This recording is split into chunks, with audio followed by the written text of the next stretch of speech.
How's everybody doing?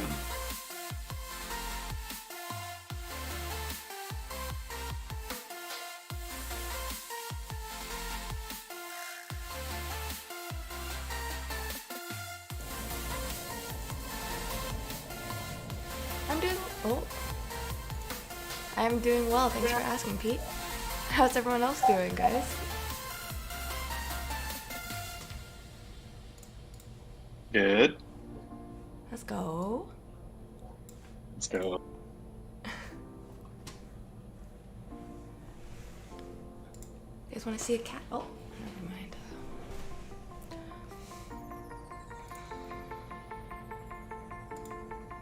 Hey, so where were you teaching snowboarding in Ontario? I was teaching on the Quebec side at a hill called Edelweiss. Small hill, but I went there every weekend, so it's nice. I'm in Quebec right now, near Mont Saint Anne. Oh yeah, that is. Are we good to go? We're live now.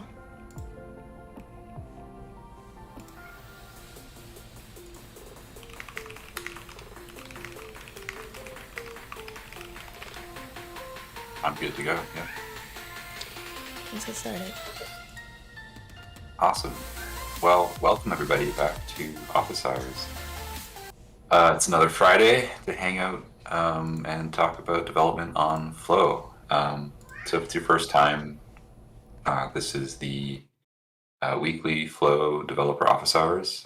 So most of the conversations here are focused about building on Flow, whether it's building applications or building tools for Flow. We've got members of the core Flow team here, as well as people from across the Flow developer community available to answer questions. So to kick off, I'll introduce myself. My name is Peter. I'm a software engineer on the Flow team, currently working on developer experience. And I'll pass it over to Kim. Hi everyone, my name is Kim. I work as a developer advocate for Flow, and yeah, I'll pass it over to Ben. Hey everyone, have a nice Friday. My name is Ben. I'm Technical Content Marketing Manager for Flow, and I'm specifically doing a lot of stuff for CryptoDeppy, so if you have any questions there, feel free to ask them.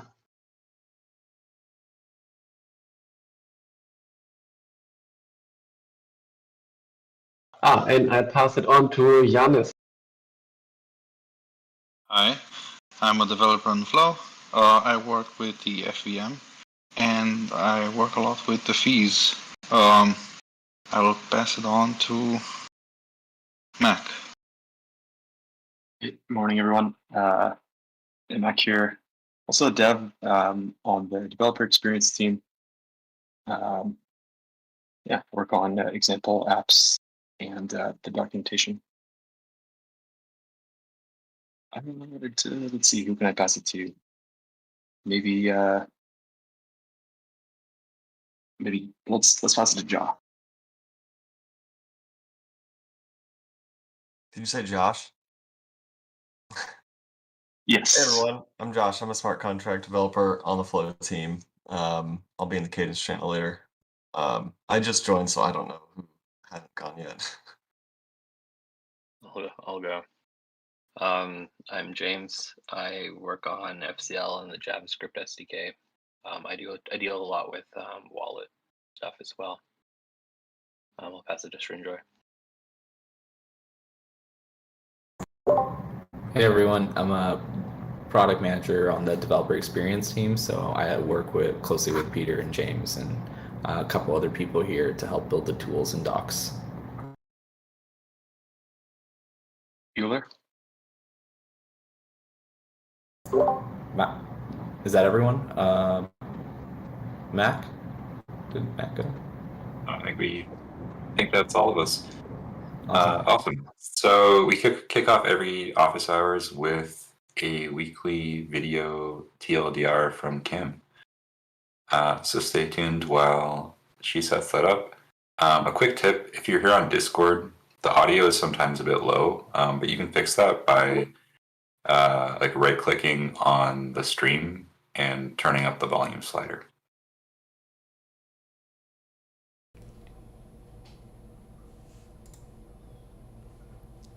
I'll give everyone a quick 10 more seconds and switch the scene. Cool.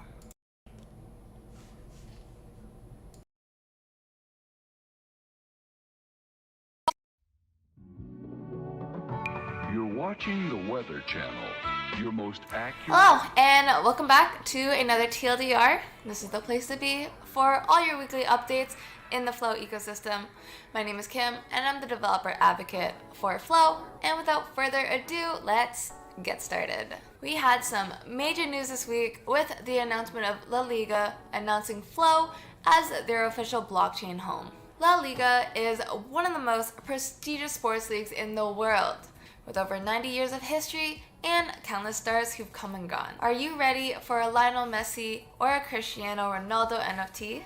Flow is proud to power the future of fandom with La Liga, and we can't wait to see this platform fully launched with a vibrant community who's ready to experience collecting on Flow.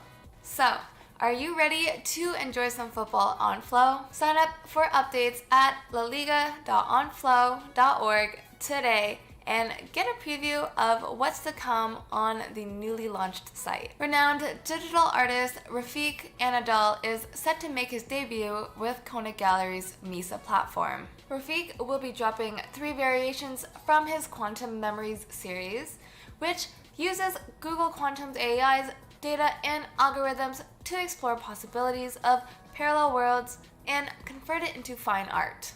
The drop will only be available for 24 hours on Misa.art, so be ready to collect if you're in the market for some high-end pieces for your NFT portfolio. And bonus, if you collect all 3 of the NFTs that are dropping in this collection, you will receive a physical signed copy of each piece. So set your reminders for Saturday, September 25th at 9 a.m. Pacific time, which is 12 p.m. Eastern. Eternal is one of the fastest evolving platforms on Flow, and with their launch of the next set of features, we wanted to put a spotlight on some of the cool things that they're cooking up. First, collectors on their platform can request an autograph directly from the creators on any NFT that they own. Autographs are on a per NFT basis, adding value and uniqueness within people's collections. These autographed NFTs will stand out as unique in their peer-to-peer marketplace, adding a level of scarcity to the platform. Eternal is also adding staking and burning functionality, something that many collectors enjoy as a part of their NFT experience. You can learn more about the autograph, staking, and burning features in the link below. There is still time for you to register for the first ever Flow Flip Fest, which is an open source build-a-thon with a prize pool of 500,000 in Flow. Teams are already fast at work and knocking out milestones, but if you're a junior developer or fresh out of school, there's still plenty to pick from in the issue backlog to get you started. Plus, there's still plenty of opportunities for developers looking to get involved on the SDK side. So check out the Hacker Earth's landing page to find full details about the Flow Flip Fest, and be sure to head over to the GitHub repo to see where you can make an impact. Ready to launch the next great dApp on Flow? Well, the Flow Onboarding Developer Guide has arrived, providing new developers a path to launching on Flow. This onboarding guide provides a high-level overview of all parts of the ecosystem, key concepts, as well as the general architecture developers should be thinking about when they start building on Flow. Check out the brand new onboarding guide in the link below and jumpstart your first dApp on Flow. Thanks again for joining me on this week's TLDRs. My name is Kim. I hope you have a great day and see you next week.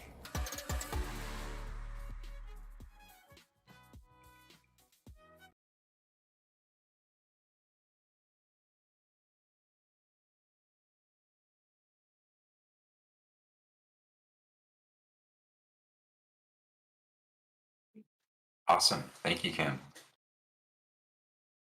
Do we have any demos queued up today?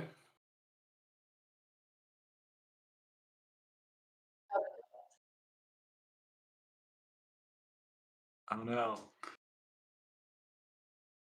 Kim is running the stream off of her computer, so it's hard at work right now. But should I keep going or should we wait? Okay, cool. Sweet. So at this point, we typically break out into a couple of groups.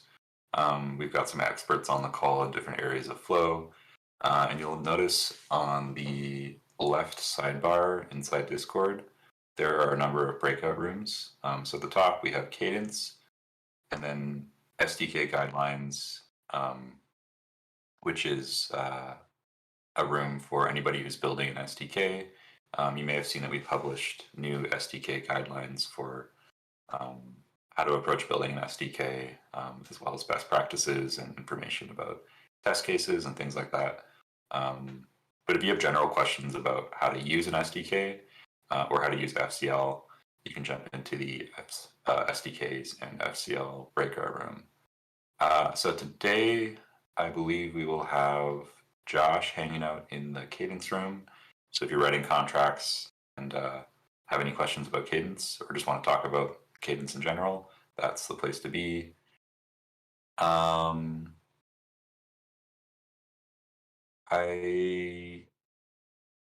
Surinder, do you want to hang out in the guidelines room for a bit in case anybody shows up?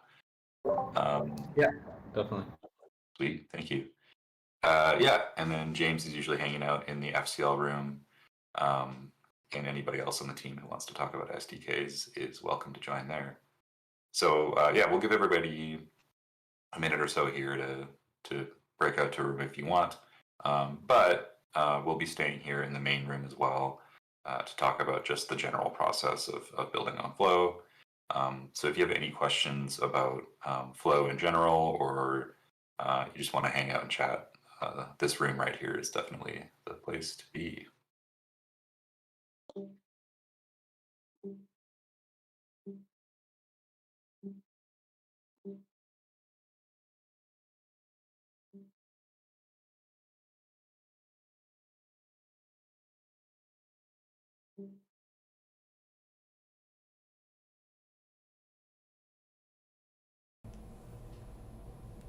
My computer works now. Yay, great. Awesome. How's everybody doing here?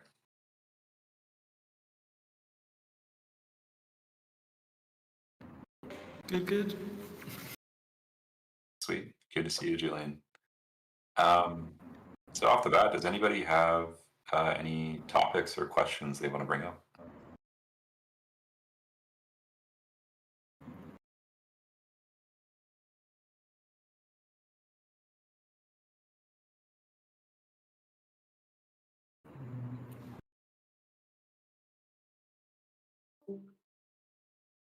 Did you have something, Jules? So yeah, I can say this week I've been doing some work on the playground and added the README in Markdown format, and pretty much finished that. Got it all working. I kind of was surprised that I managed to work it out as quick as I did, because it was quite hairy at first, all the different layers with the GraphQL and stuff. But yeah, I just need to finish the UI, and then that one's done. Sweet. Awesome. Did you get the test cases working in the API? I haven't tried the test cases yet. I've just been, yeah, I've done I haven't also done the sanitization of the Markdown data. But I've got the front end and the back end communicating and saving to the database. That's like what I got done this week. Awesome. That's amazing. I saw that Matt, he messaged me about, he was asking when the next drop-in session was for Build-a-thon. Were you hoping to join that too? I think we solved what we were going to ask you. I think He he asked me that before I spoke to him today, and then we fixed it. So I don't think we need to. Oh, okay, cool. I was gonna say I'm around this weekend. I don't have another drop-in scheduled yet. I think there probably will be one next week, but I'm happy to chat anytime about that if you guys have questions or walks. Yeah, he's usually busy over the weekend, but like maybe next week sometime. Okay, cool. Oh, cool. I see we got the whole Flow Starter team here. How's it going, guys? Yep. Hey, guys. Got the whole team here. Some of us in Vietnam, some of us in the U.S. Steve, I don't know if it's okay to introduce you, but we have our new COO, Steve, who's U.S. based, joining us on the call today. He just onboarded very recently with us, so we're very excited to have him on board and the opportunity for you guys to get to know him. So yeah, we're still growing our team, and super excited to have Steve with us now, building on Flow.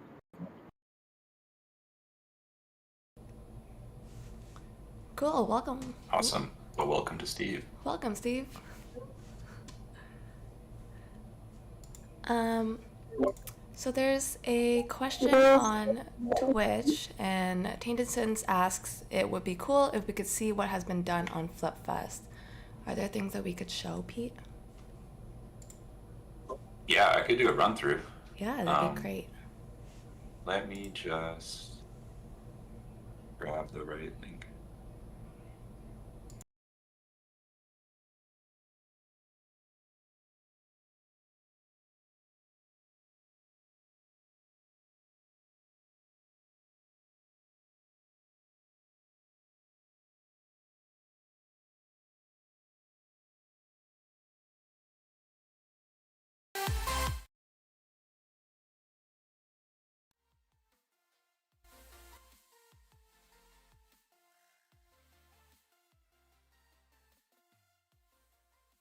Cool. I'm gonna share my screen.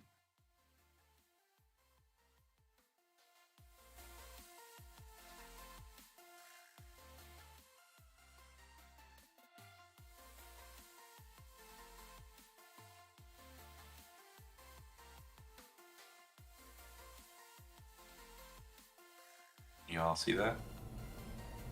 I'm in.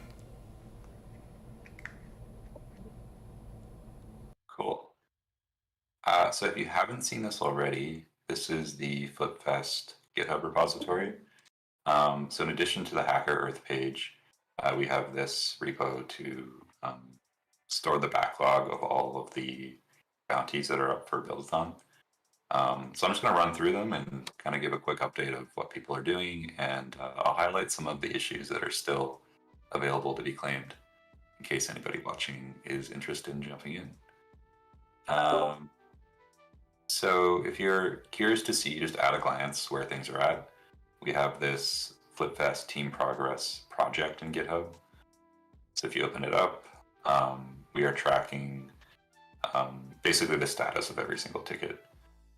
So you can see here, there's still 11 in the backlog. I believe we started with 26 or 27. And then for each ticket that's been approved, move it into the approved column. So each of these has at least one team that's working on it. But in some cases, there are multiple teams working on the same issue.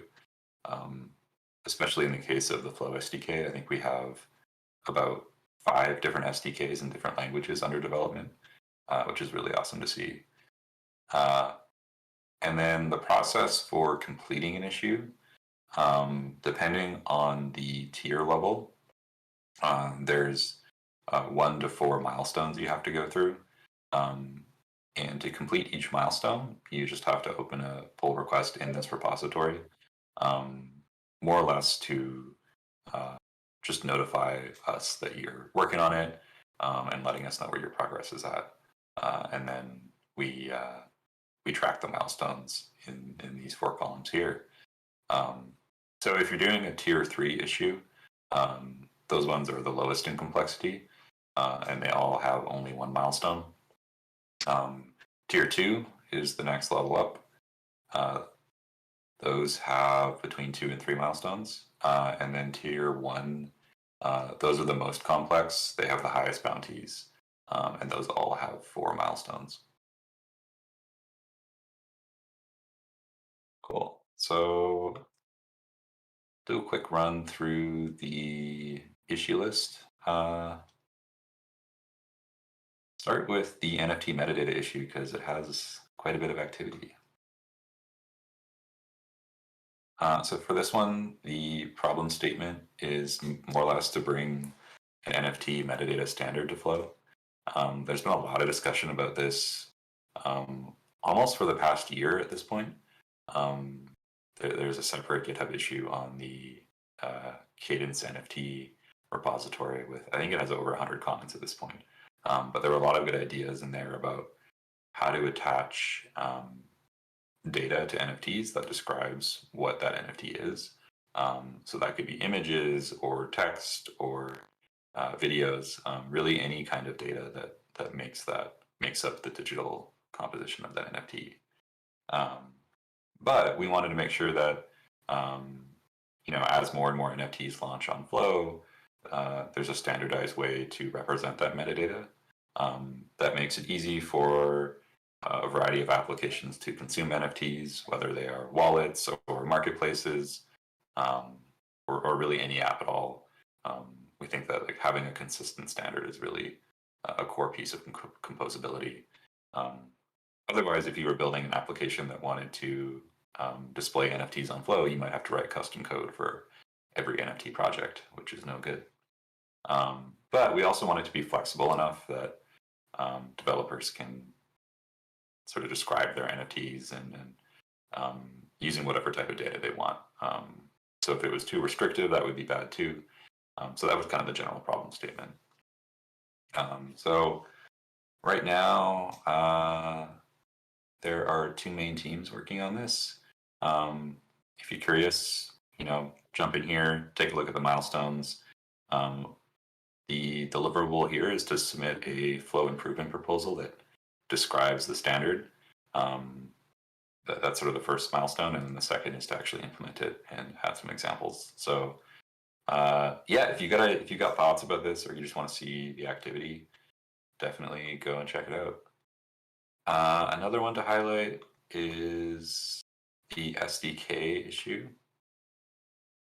So this one's a bit special because it's more open-ended. We're not looking for one specific SDK in a certain language. This ticket's actually open for anybody who wants to build a new SDK in a new language on Flow. That being said, we have listed languages that we've classified as Tier 1 submissions. Those are all here, but it's basically, this is based off of requests we've gotten from developers on Flow, and it more or less maps to some of the most popular languages that are used worldwide right now. But even if you're not building a brand new SDK, you can still contribute to existing SDKs and claim a Tier 2 bounty with this issue. In that case, the deliverable is just to improve that SDK with new features to bring it up to spec with the SDK guidelines that we published. So that's linked right here. But yeah, once again, if you just want to see the SDKs that are coming, take a look through the comments here. One really cool thing is that there were 3 separate people interested in building a Swift SDK, and they actually all joined together in one team, which is warms my heart to see that this collaboration. Yeah. So you should see some awesome Swift stuff coming soon. We got Ruby, we got Rust, we got Python, C++, which I'm personally pretty excited about because I think that unlocks some really interesting applications. We got 2 C++ submissions. I'll have to talk to those teams and see if they want to work together.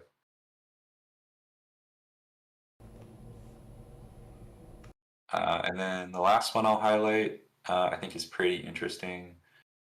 So, sorry, where did it go?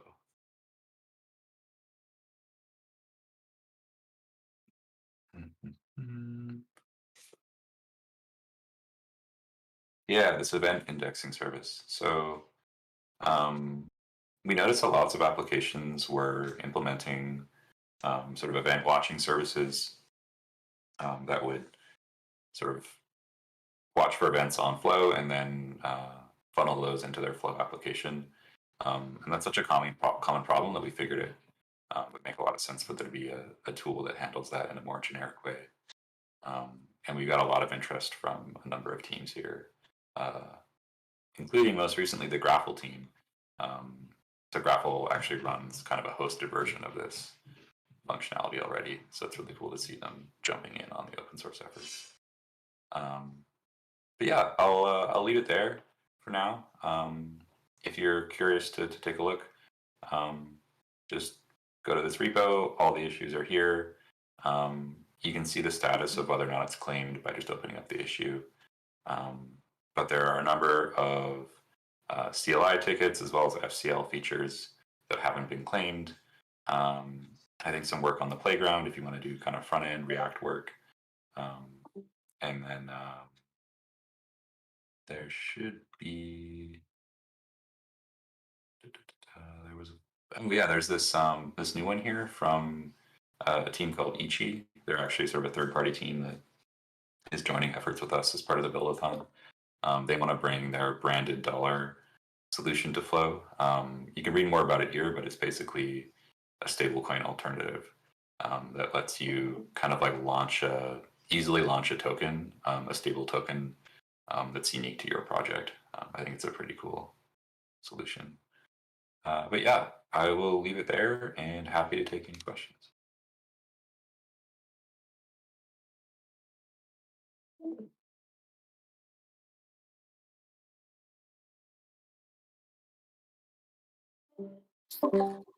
Not a question, guys, but I wanted to give the whole team a shout out and big congratulations on the recent announcements this week, both La Liga and your recent funding round, both incredibly exciting, and just happy to support you guys as a community, as third parties, and we're all super excited and very bullish on Flow. So awesome job, keep killing it. Hey, thank you. Appreciate that. I mean, right back at you. It's great to have you here as part of the ecosystem. And your message last week, or maybe it was the week before, about sort of summarizing your progress and looking forward, and got me really excited. So yeah, thanks a lot, Gerard, and looking forward to seeing what you do.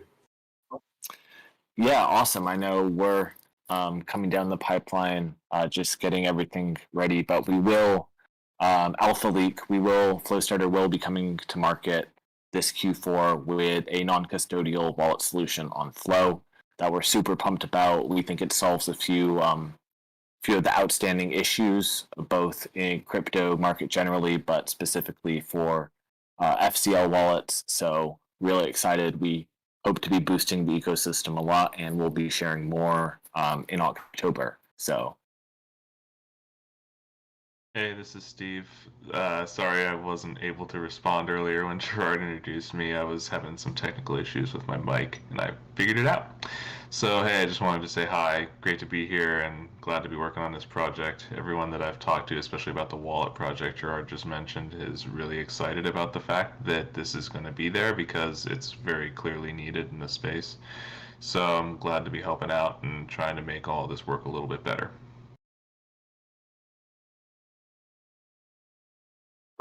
Great, thank you, Steve.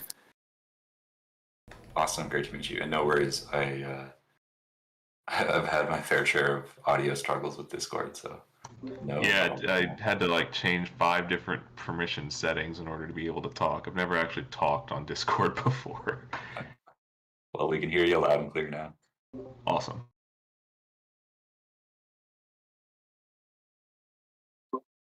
Who's ready for some basketball? I know I'm super pumped for Top Shot Season 2. Can't wait for October.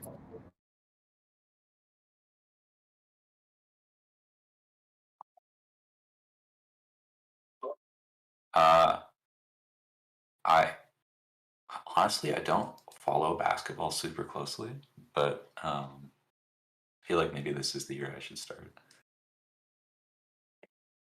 Nice. Yeah. The last time I watched the games was when Toronto was in the finals. I live in Canada, so it was a big deal. It was like a big deal across all of Canada, even over in Vancouver, where I live. It's like every bar after work was full of people watching the series. But yeah, maybe again, Raptors run. That year was iconic.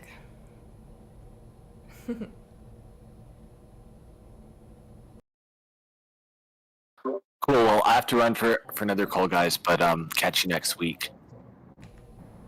Yeah, see you later, Jordan. Thanks for Have a joining us, great Gerard. Oh, bye. See you around. I have to. Oh, sorry, Stranger. Oh no. Yeah. Feel free, Peter. I was just gonna say I unfortunately have to jump to another call as well, which yeah, is a scheduling mishap on my end. But I'd love to stay here and hang out if I could. But yeah, it was great to see you all, and I'll be here again next week. We've got a couple engineers jumping back in here if anybody has engineering questions. But yeah, have a great one. Awesome. Thanks, Peter.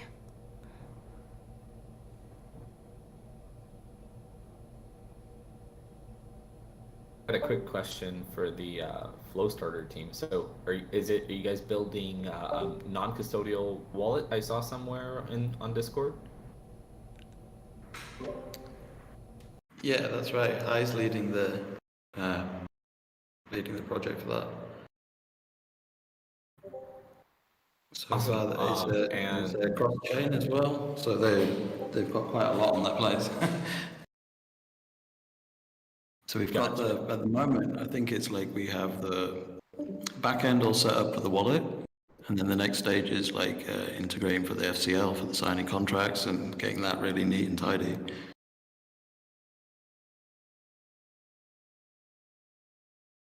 Nice. And is that like so is your guys' company kind of like a wallet company, or is it going to be like experiences on top of that?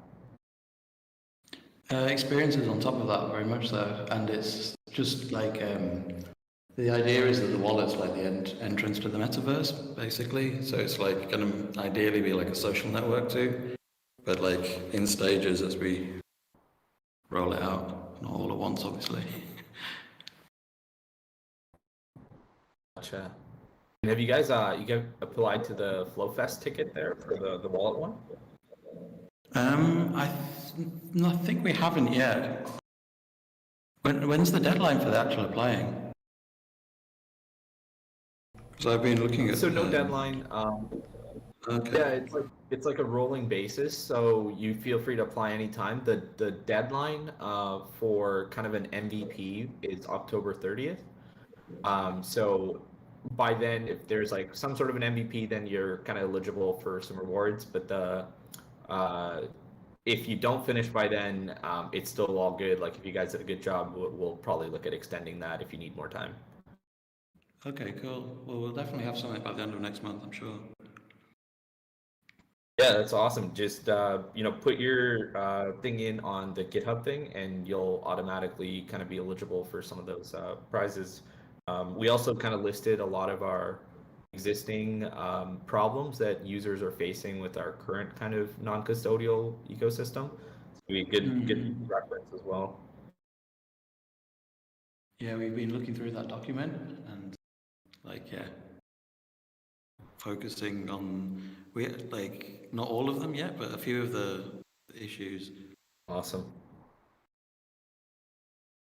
Yeah, definitely. The hardest one I found is definitely just getting those human readable transactions going, because more not even a technical thing, just like an operational one on how you trust who and where it's going to live. Yeah, we haven't come up with we've explored a few ideas for that, but we haven't come up with a final solution yet. Have you guys seen Blockdo's like flow transaction registry? Yeah. We've had a little look at it. Yeah. We haven't got to the implementation stage of that yet, so we're just like still researching. Gotcha. Yeah, no, I think they're still in like beta with that. I haven't actually seen it in production yet, but hoping they can do something with that and probably make it available to other wallets as well. Yeah, I think it's. We were also exploring the idea of doing it on chain, but I'm not sure. Like rather than through a centralized GitHub. Yeah, that's definitely the ideal solution. The like just having it on chain so that anyone can look at it. Because the problem there was just like how do you store it properly without getting it running into a lot of issues. But yeah, it's an interesting problem. Yeah, so those are like icing on the cake for us at the moment. We've got some ideas for a simpler approach first.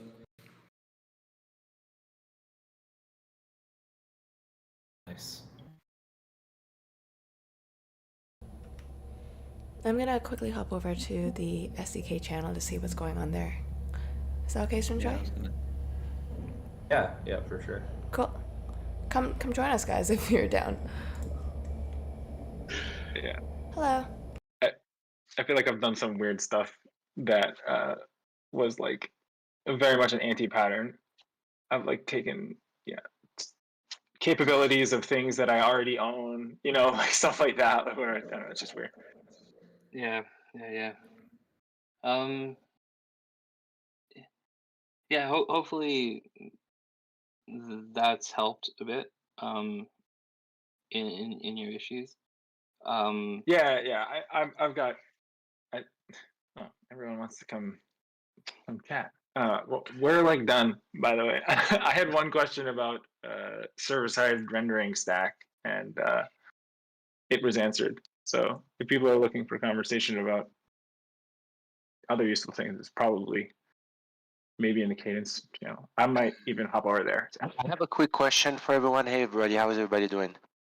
Hey, good. How are you? So you're doing great. There is a little issue with recognizing the FUSD vault. Has any of you guys faced that? Where? I know of an issue on Testnet with kitty items. That's right. That's correct. That's the one. Yeah. So kitty items used to ship with its own before FUSD was really official. Kitty items used to ship with its own version of the contract. So that's led to some issues on Testnet, I believe, and possibly the emulator if you were running it in persistence mode. Okay, so so if we're developing of course, Kitty Item is kind of the template app, if you will, for the marketplace. So what would you recommend to move forward? Because right now it's kind of a blocker for us. Mac, do you know more about that? Hey guys, I may, but I just joined here, so I'm not sure I heard kitty item. I'm FUSD, sorry, you came in. Yeah, FUSD. FUSD failing. conflict faults. Yeah, on Testnet. Was it Testnet for you? Yes. Thus, the initial transaction fails. Exactly. Yeah. Right. So we're aware of the problem. To be frank, I haven't taken a close look at it. I suspect it's what James mentioned, the fact that the Kitty Items project had its own version of the FUSD contract, and now that contract is is being supplied by Blockdo, and it's in fact the sort of chain native contract for FUSD. I don't have a good answer or any advice currently, but you're not the only person who's has run into this issue. Yeah. So we're gonna have some more detailed solution fairly soon. So I would say stay tuned. And that's great for sure. And I've been in touch with Navid and Albert regarding that too, and I think they are looking into that with the team. So I think so hopefully that will be now. If I'm hearing correctly, the problem is that the contract was replaced by the Blotco. Can you say that part one more time, please? You said the. So the contract was the contract is part of the core set of core contracts for the network. So when we first developed Kitty Items and we were prototyping, we knew that contract would be deployed as a core contract on the network, but it wasn't yet. So what we did was we just copied the code into the app, deployed that version of the contract on testnet so that we could sort of prototype the interaction.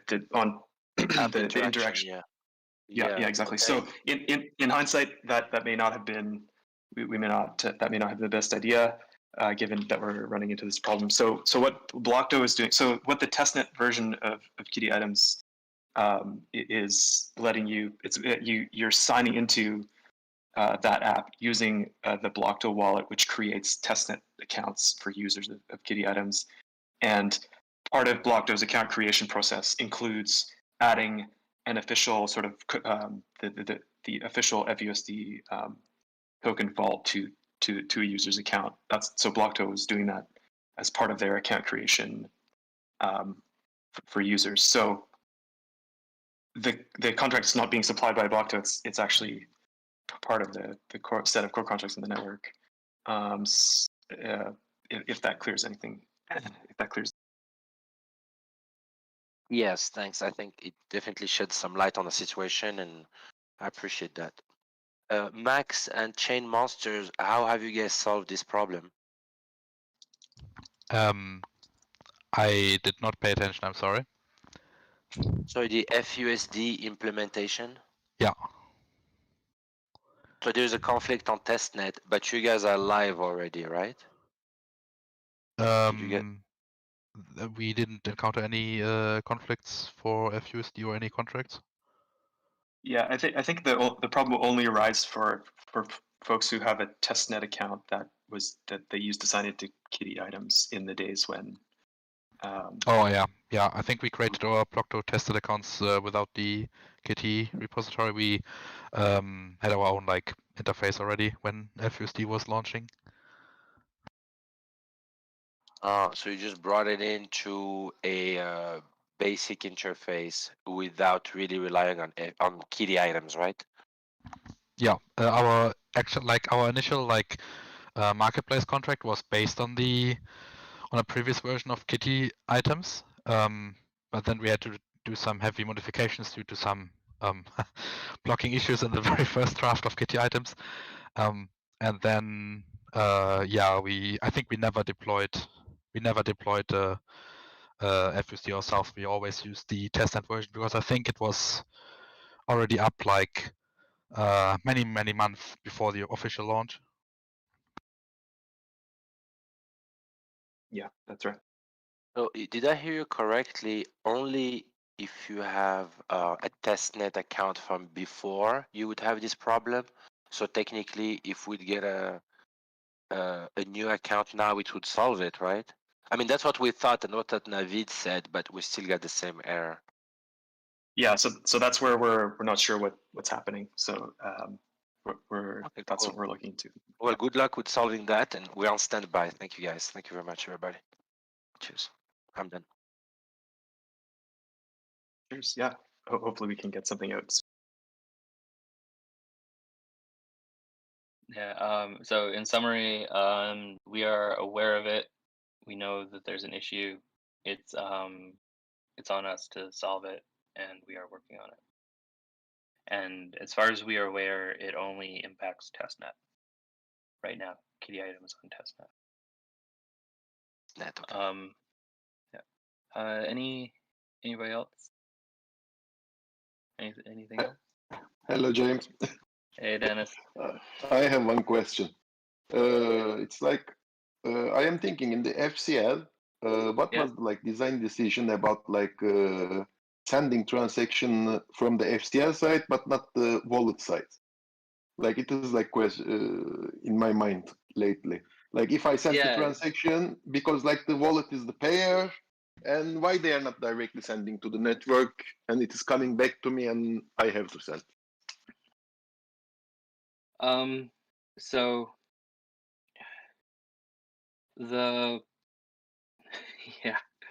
it had to do with the idea of making all the signatory stuff work the same.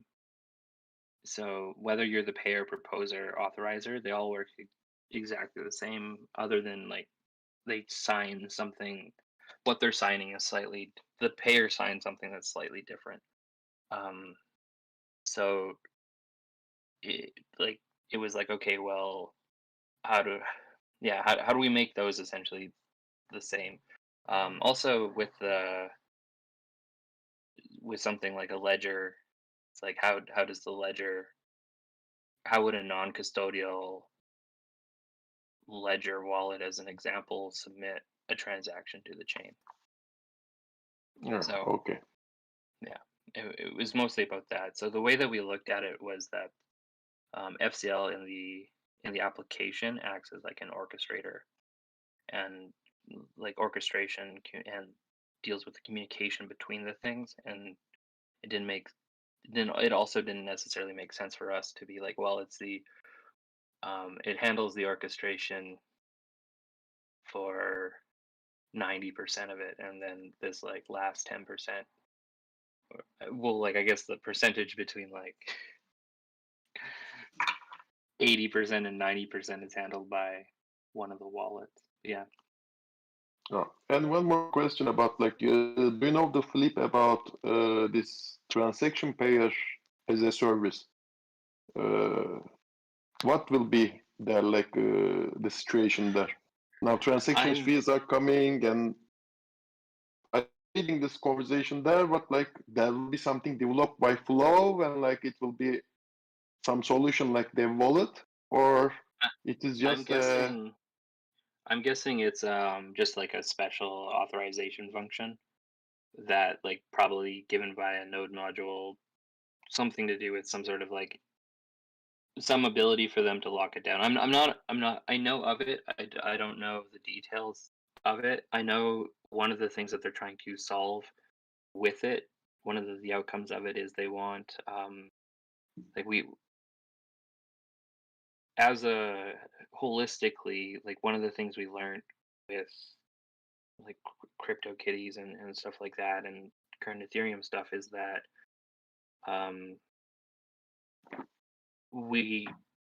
a lot of us strongly believe that the end user shouldn't be the one that has to pay the fees, the network fees. Yeah.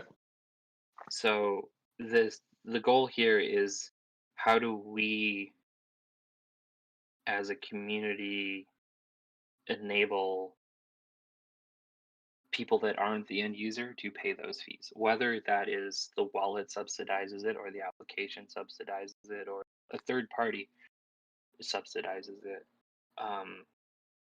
that or covers the fees. That's kind of the goal there. And one of the places we saw where that definitely wasn't the case, where the user would be responsible for those fees, was Ledger and like the non-custodial ecosystem. So even like we even believe like non-custodial people end users shouldn't have to pay those fees. So its goal is to enable more of that kind of stuff in the ecosystem. I don't know the exact implementations or what they're thinking, but I do know that there was like two kind of facets of that. Having something that you as an application could just basically pop in an authorization function configure, like work with whoever's providing the service or whatever, to configure it, lock it down so it's only paying for transactions that you want to sign. Excuse me. Only pay for transactions that you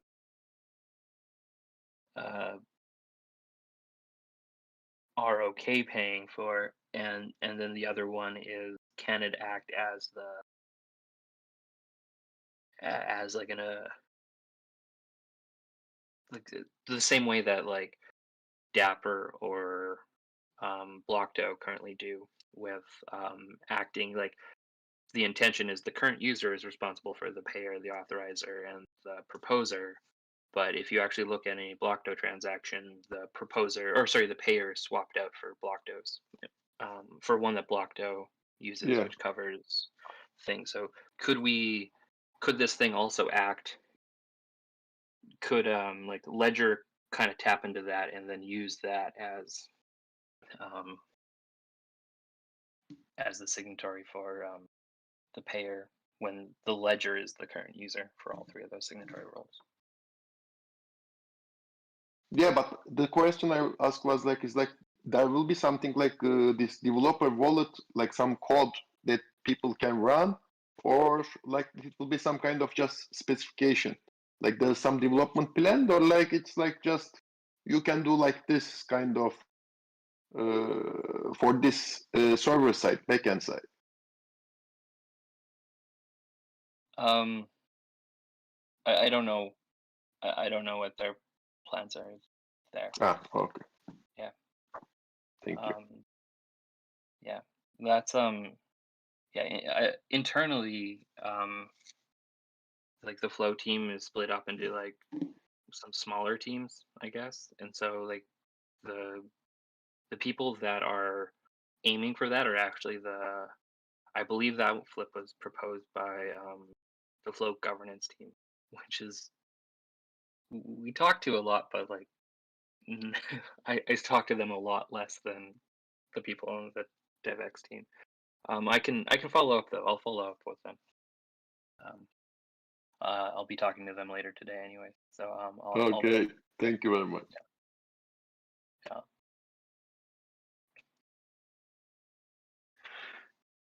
Yeah. A lot of people in here now.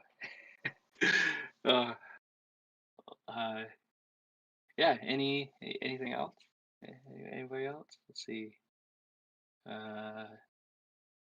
BZ, Julian, Ty.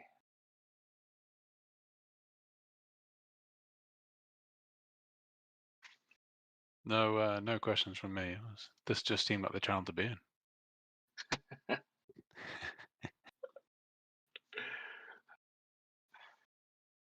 True.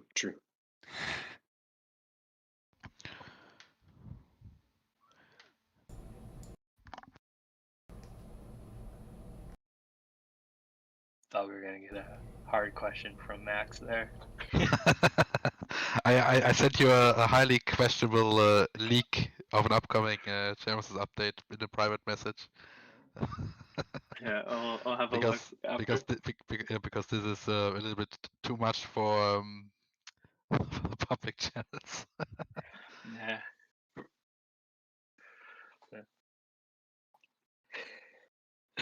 Yeah. So for people that may not know it, I generally interact in some form with a lot of the people that are building on Flow, and I personally see the stuff that Chain Monsters is doing as kind of more of one of the, like Max and his team have been consistently on the edge of where people are, and him and his team often find things as the canary in the mine, and help save everybody else from all sorts of pain. So he's also often a good resource and good knowledge on. He's probably, I guess the point I'm trying to say is he's probably run into problems or issues from just the fact of like making things that people who are making things on Flow now will eventually run into. So he's a good resource to also like, oh, hey, we're running into this. So if any, yeah, I don't know. I don't know how to word what I'm trying to say. I usually forward everything to James. So if everyone has questions, send an email to James.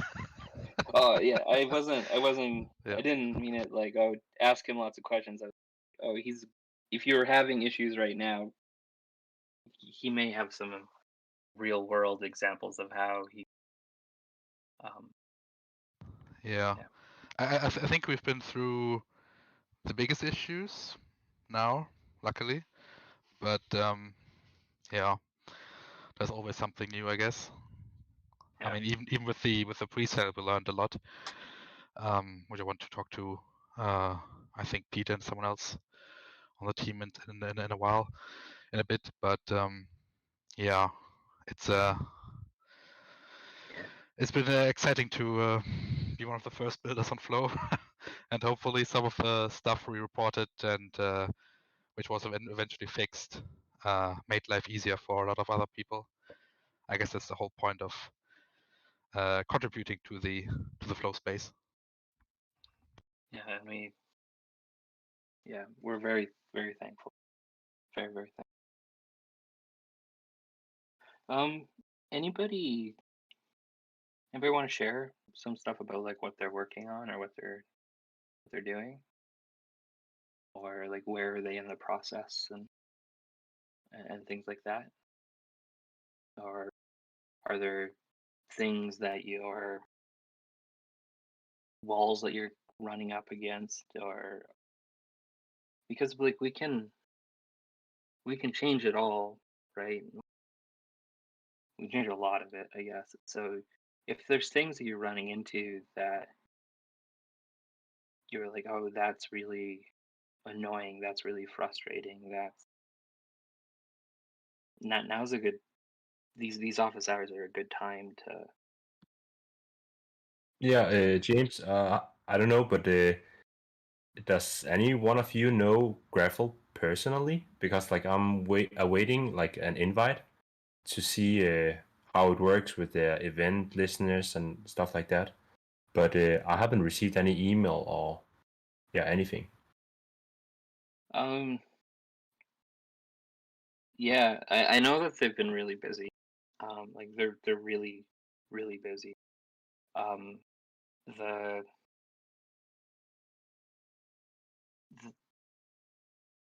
I think that they have a product that solves a need in the ecosystem. For those that don't know, the way Raffle works is it's essentially you you tell it what events you want them to listen for, and then when those events happen in chain, they will run a script, a cadence script that you can configure. Like you can be like run this script on this event. So read only script, not a transaction. And then the result of that script you can either send somewhere via a socket or like a webhook, do like a post message to your backend. And the it, yeah, it's a. But isn't that also done with Kitty items, like just through an Express backend or? Yeah. Kitty Items does that as well, but there's a lot more. Like, there's a lot more things you have to care about with Kitty Items, right? So, example is like, oh, how do you deal with the network sporks and or past events and stuff like that? And the Grapple team has been like, we're going to solve all that as a service. yeah, the I think it's a brilliant product personally, and I'm really glad to have them in the ecosystem. I do know that they're very busy though, because they solve a real a real actual like they solve a proper problem or a gap. They solve a gap in the ecosystem for. Would you still recommend like Express to like learn Express to build a backend like for JavaScript, or is there some new framework that should be better? I don't know. I I don't generally build backends in JavaScript personally. The you definitely can. I'm just yeah, the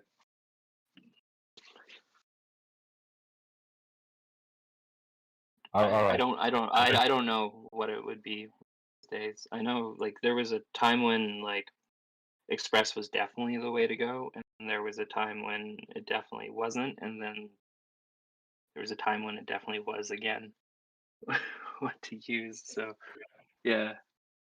Yeah. When would you use something like GraphQL, like Apollo and stuff like that? Yeah, okay. So I think that this is actually really a really good discussion for flow stuff. The patterns that we are seeing work at scale are generally more event sourcey patterns or like separating the reads from the writes. And so if you think of your if you think that like the cadence and the contracts is the core of the application and everything is kind of an optimization on top of um, your um, your web client or your mobile app or whatever. Let's go with web client right now because I don't think this would technically work with a mobile stuff right now. But say you write your web app, you use FCL for authentication and all that. So your writes to the chain would be transactions via FCL. So you could draw an arrow pointing from the web app to directly to the access, like to flow in terms of your rights. Those rights inside of flow then are it's a transaction, and as part of your transaction and interacting with your contract, you then emit events. Those you then have some sort of listener for the event, and those events it based on the event it updates some database somewhere that sort of optimized your reading of the data. The only way that that database should be updated really in this sort of diagram, obviously all this with a grain of salt, do what you need to do, but that database hopefully should only ever be updated by the thing that is receiving the events. So now you have this database of a projection of the event. So say it was a search database, a marketplace, you could have all the events that list something, put something in the database, and all the events that are like, oh, it was bought or sold, or they canceled the listing, removing stuff from the database. So now then you can have another projection for the who owns what. So these or different maybe like different taxonomies of ways of searching for things, or so like or different knowledge, or maybe there's some sort of like score, like the NBA Top Shots collector score, an example. And so what you have is like, oh, these events are what impact the store or impact the score. And so anytime those events happen, it changes the stuff in the database. So now you have two databases that have information that's kind of optimized for reads. One of them is like a search database, and one of them is a oh, given this address, they have this score kind of situation. Then you need some way to talk to those databases. And so now something like GraphQL can fit really nice in there, because now you can sort of resolvers and you can point them at those databases. And so then your app can now talk, and your reads are now kind of via those databases instead of the chain. And so you end up with this loop, this circle where app talks to the chain directly for transactions, chain emits events, something listens for those events, updates a database is accessible via GraphQL, app uses GraphQL to read. And we see that working well for a lot of things and a lot of reasons.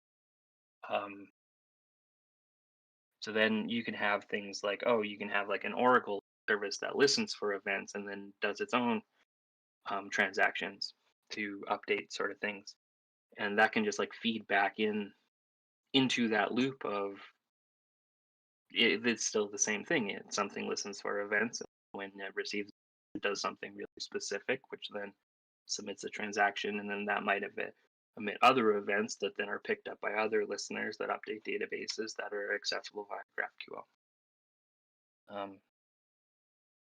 Yeah. Cool. Thanks for answering. Like that was actually quite elaborate.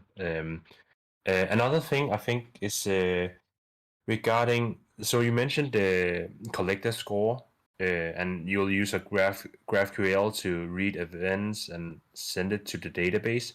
What type of database would you recommend for this? So I think the benefit is if you're thinking of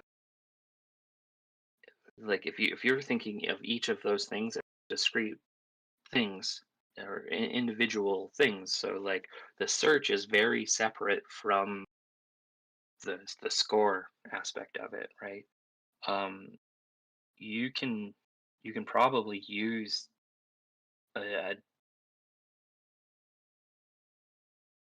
because you get these like chunks of logic essentially. Oh, I listen to these events, I update this thing. There's no reason why you can't have then one kind of projection listening to the same events and right. So you should, with that sort of architecture, you should be able to use what the right database for like the right job, right? And you shouldn't necessarily also need to care too much, because oh no, the worst case is that you bring up a new one and you play the events into it, and now it's you can have two of them live side by side because they're not dependent on each other. They're not coupled to anything else. They're just, and then once you're comfortable with that new way of storing it working okay, you can point GraphQL at it instead of the old one, and then you can remove all of the infrastructure and stuff for the old way. So that sort of architecture gives you like upgrade paths and things like that. But you really only get that if those event to database portions are very small and specific. Okay. Yeah. And that's like fine, but let's say that I just want something like collector score, and it should just be like something as simple as that, basically like a score in a database for a specific user wallet. Should I like use Post? Sorry, my pronunciation. Postgres, or should I use something like MongoDB for? Postgres is probably good. Mongo is probably good too. Yeah, I mean, a lot of people have opinions on that stuff. What's your opinion? Postgres gets you most things that you probably want. It's also really obvious when Postgres starts fighting back.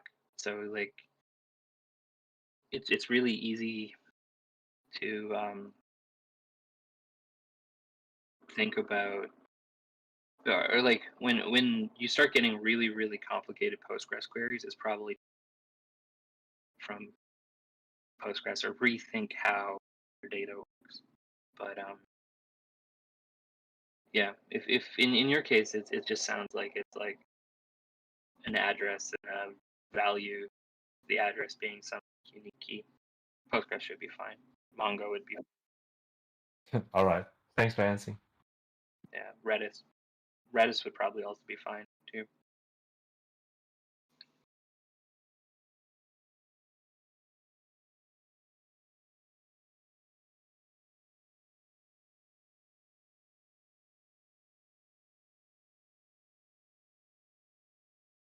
Hey, do I have time to ask a quick question?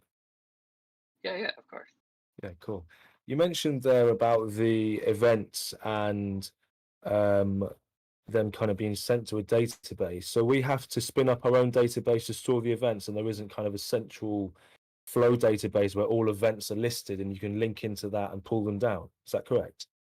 Well, you can. The events are persisted on chain, so you can. If you can access older parts of the chain, you can get older events. So right now, you can't really do that with JavaScript, so you'd have to use something that can use the raw gRPC requests. So Go SDK is probably your best for being able to access those things. Right. Okay. Thank you. I think there may even Or be I some think- sort of example of rolling through events on Go. Yeah, I believe there's something like that somewhere. I think Pete made it. Yeah. I think Pete made one, and I think other people might have made some since then. Yeah. Right. Thank you. Yeah. So the events you can query kind of in two different ways. So the most common way is knowing the exact event type that you're wanting. And then you can basically be like, oh, starting at this block, like give me all of those events between this block and this block, sort of thing. And then you can kind of like, now that you have those, you can move on to like another chunk of blocks and all that until you catch up. And then so that way it can be really good for yeah, that if it's a single type of event that you're wanting. The other way that you would have to do it, the other way that you would do it is that events are stored along with their transactions. And so what you would do in that case is you would get each block. Each block has kind of collections of transactions in it. And from those collections, get the individual transactions, and then in those transactions is the events, and you would have all events. So if you're looking for an ordering between two different events, you're probably going to have to go about it from a block perspective versus the actual event itself perspective.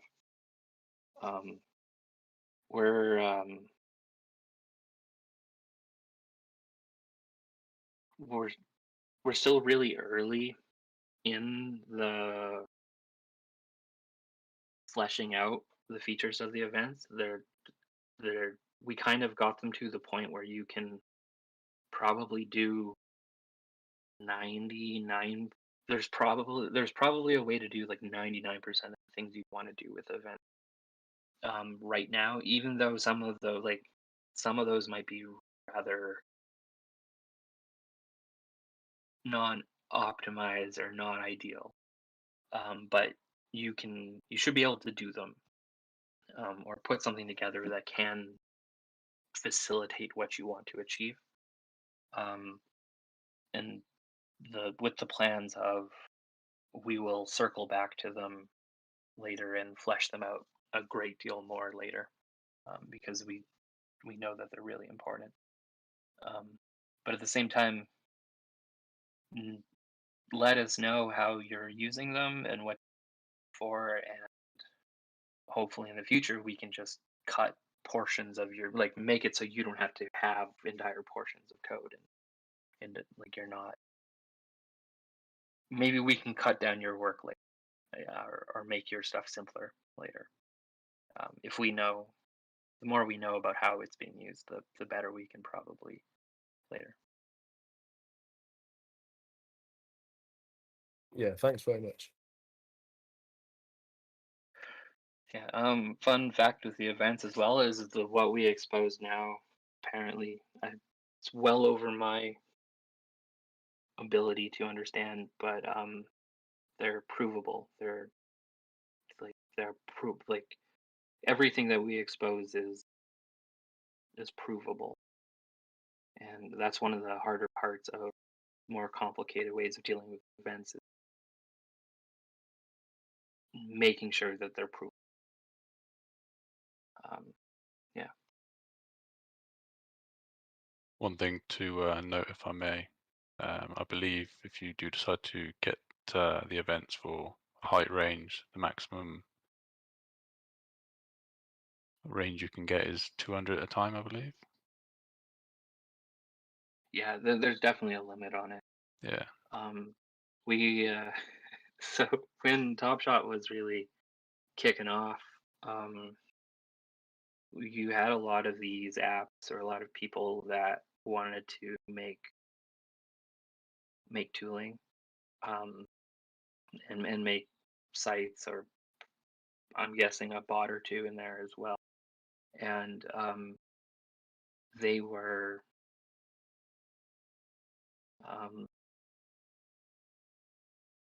like just smashing the access nodes and stuff like that from these event requests. We were seeing requests that were like, give me every event that happened from the beginning of time until now.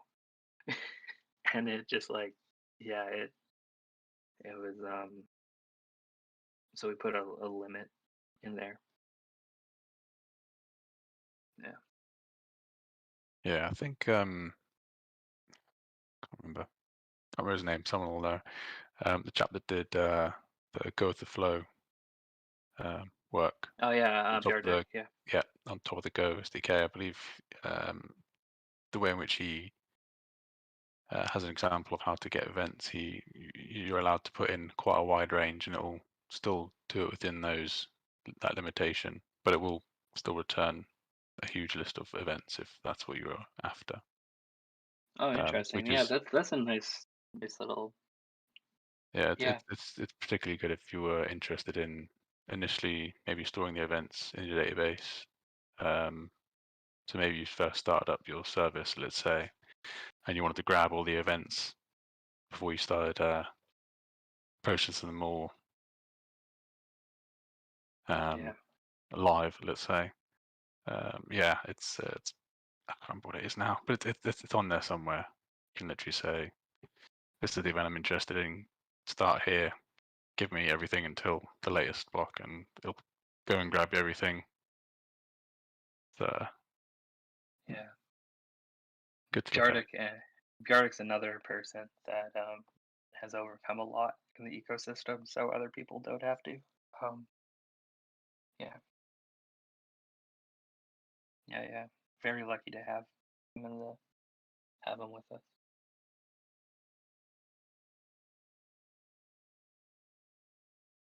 All right.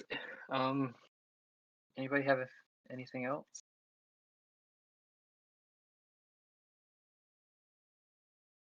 If not, probably call it here.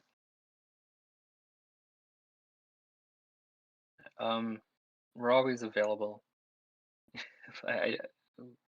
It's nice that other people in the community are stepping up and answering questions as well. So, I have a question, actually, just a stupid one. What like? I'm super. I really dislike pinging too many people for trivial things. But sometimes you need like an authoritative opinion to make sure you're doing something trivial the right way. Like, what's the best way for me to ask a Flow team member without pinging the Flow team in dev chat? Like I don't want to go through like ping. I don't. It just feels weird to be like, who should I ping? Who's the right person to wait? Is it who's the guy that knows the JavaScript side? Who's the guy that's the cadence? Can I even ping that guy? He's probably pretty busy with the. And I'm like, well, I can't ping the @flow team because then that's gonna be a real problem. That's a bunch of people who are gonna ping. But you know, that's literally what goes through my head every time I pull up the Discord. So I end up just like typing in cadence chat and waiting and Usually it's just Yartek who responds because I mean the guy is just some next level like Buterin style genius. I don't know. The guy's nuts. I love him. Yartek and Blue Sign are two personal heroes for sure. They're great. I would say correct channels important. We all kind of are watching. I don't know if we're all watching the channels, but like, there's definitely channels that we do watch. I suppose it might be sufficient then if I just like if I ask a question that I just like genuinely need a Flow team answer on, I can just like kind of put that as a header for the question, because someone will see it and like it's like if it's you know not every question needs the president's opinion on it, but mention that that's what you're looking for, and like that's not like I just want to make sure I'm not doing something I don't know. Communication is something that I'm very bad at because I have ADHD, so I try to ask for communication patterns that people want so that I don't use my own, which are near incomprehensible.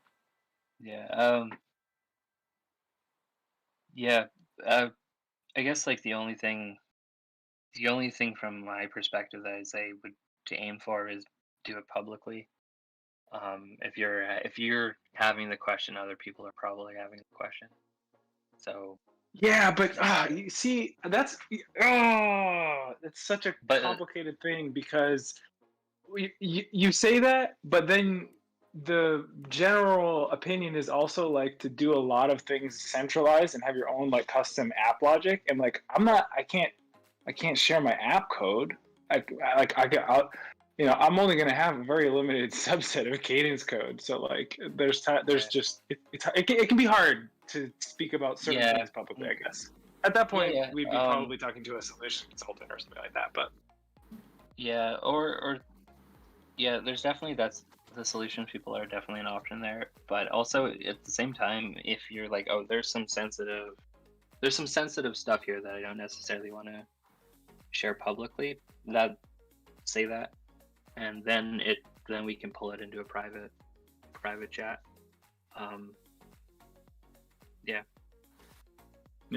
That's fair.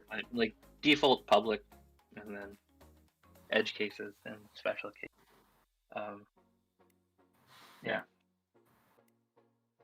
You can also try to, create a small representation of the problem you have, like excluding all the things that you don't really want to expose, and then say like, okay, my problem is similar to this one. If we solve that one, mine will be solved too. Yeah, that's a good point. I'll keep that in mind as well, because I think most of my cadence questions are dealt with, and now at this point it's gonna be mostly like JavaScript app stuff. Which is all like private code. But I'll just, I'll just pseudocode the same thing. Yeah, well, like I often don't need much more. So like if we're talking about like a transaction as an example, oh, my transaction's not working. That comes up all the time. I generally don't need much more than version of FCL. Like as a starting point, it's like, oh, what version of FCL are you using? Then I probably don't need the cadence past maybe like the args and the transaction and the prepare line. So like, oh, here are the args, and here's the auth accounts essentially, and then and then roughly like most of the time the problem is in the authorization function, which like shouldn't be any private keys or anything in there. So yeah, it's like one of those like, have you tried to turn it off and turn it on? So just like, as James is like what version of SCL are you? I was like, okay, I know the problem. It's like it's the authorization function, right? there are literally versions of FCL that like as soon as they know as soon as like when certain things come up and then you're like as soon as they say the version you're like, oh, I know what's going on here, because that's funny. Yeah, there were definitely some issues in some of the versions for sure. Yeah. Well, we're like we're on the cusp. Like we've been hacking as fast as we possibly can, in like the very recent past. So using very up to date FCL this whole time, so we haven't had too many problems explicitly with like tooling. Yeah. We also I don't know if people check the change logs for FCL, but we put a lot of stuff in the change logs. Like there's documentation in the change logs that's probably not really anywhere else. I'm glad Trinjo's not in this call to make me put that information other places. But like we generally flag things like, oh, here's an experimental thing, here's a Right. like little like nuancy stuff like do you think it would be a useful exercise for me to like go read the last like few major updates worth of change logs? I would watch them. I think that there's a lot of like little quality of life stuff in there that's necessarily really known. Here's a question about them actually. Are they catered to Cadence developers or catered to front end developers? JavaScript. It's JavaScript. Yeah. Okay. So then I need to walk these with my CTO so that he can get a better understanding of the kinds of concerns that Dapper is trying to solve for Flow, in terms of usability and stuff like that, because he's all about the user experience, like maintaining the most up to date, like the best experience that we can possibly give them. Whatever the strongest tool is, he wants it. He wants the sledgehammer every time. I don't know if it's a sledgehammer, but it can definitely let you talk to the chain. It's a magnifying glass or something. Yeah. Cool. All right, I'm gonna get out of here. I'm gonna go get some food. Thanks, everybody, and thanks for being so responsive. All the time, not just here. So, cheers. Thank. Yeah. Do we just have one quick question? Yes. Just around testing SDKs. So I'm interested in possibly taking on one of the SDKs from the FlipFest. Okay. Are there specific tests that you guys are looking that are like a minimum requirement that these tests have to pass? I'm assuming signing and etc. will be certainly one of them. We have some tests that are definitely the same in like the JavaScript and the Go SDK, just simply for sanity and like knowing certain pieces work. So that mostly comes around in terms like there's tests for the encoding of what gets signed, and then we were working on some tests for the actual signing that thing with this signature, get this result kind of thing. There was some stuff like there's some tests like that. but Okay, so if I kind of aim that to, are the same. yeah, okay, so if I kind of aim to do similar sort of tests, accomplish the Yeah, same but sort like of stuff that you guys those tests aren't necessarily to be like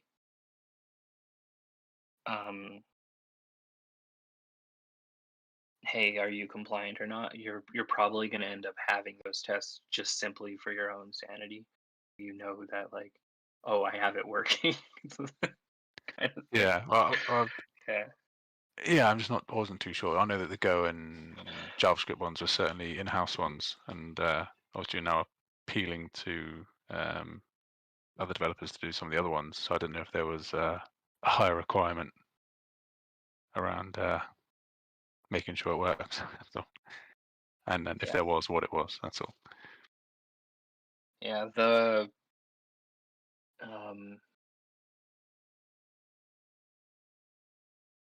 Yeah, Gregor, who's not in here right now, he's the one that's been writing and working on the SDK spec. Like, what does it mean for it to be an SDK and all that? What should an SDK have as a base? It's not like a baseline. It's more like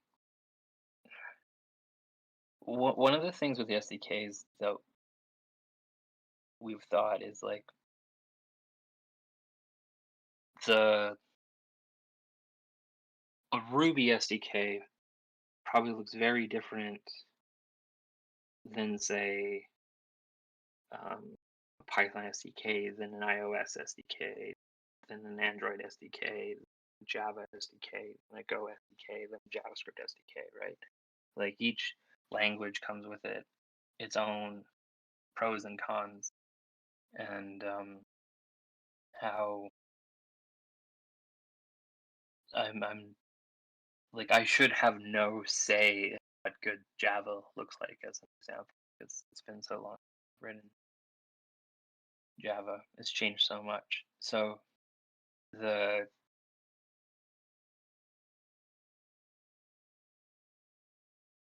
what does the SDK look like? And so the standardization and stuff like that is less around how do you do this? How are you going to go about this? How does it exactly work? And more around, hey, let's call these sort of concepts the same thing. Conceptually, like here are the things that you can do with the chain.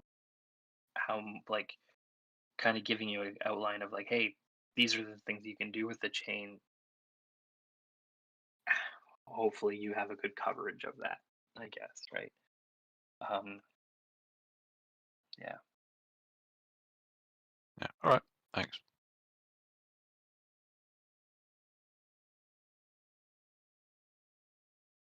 Yeah. All right. I mean, it's just you and us now, Ty. So. That was it. Yeah, everybody else is Dapper. So. Oh, okay. Oh, that's fair enough. Full attention here. Well, yeah, I'm.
have a like over like 2 or not. So it's kind of not convenient.